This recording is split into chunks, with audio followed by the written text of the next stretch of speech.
Natanong ko yung sarili ko, bakit ako? Ano yung nakaka-inspire sa akin? Ano yung po pwede kong sabihin para ma-motivate yung mga mag-aaral na magsisipagtapos? Una po kasi sa lahat, 2-year course lang po yung tinapos ko sa college. Pangalawa, hindi rin po ako regular sa trabaho ko. Pero dumating din ako sa point na naisip ko na, ano ba talaga yung basehan para masabi mong successful yung isang tao? Yun po bang degree holder ka? Yun pong marami kang pera? May maganda kang trabaho? O kaya naman yung meron kang magandang bahay at sasakyan?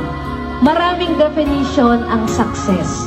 Pero para sa akin, kapag gusto mo at masaya ka sa ginagawa mo, successful ka na rin may tutuloy. Hindi ka man magkamit ng karangalan ngayon, hindi mo nangangahulugan nun na hindi ka rin nagsikap.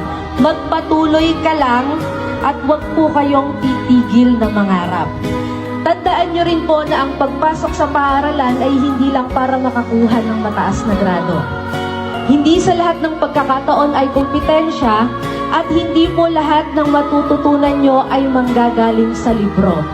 Hinuhubog rin dito ang inyong pagkatao. Dahil tandaan nyo na hindi lang sa taas ng grado nakikita ang pagiging magaling na estudyante. Nasa pagiging isang mabuting tao rin yan na marunong rumispeto sa kapwa. Dahil tandaan po ninyo, daig ng taong may respeto ang taong edukado. Mayaman ka man o mahirap, deserve mong irespeto. May karangalan ka man o wala, deserve mong palakpakan.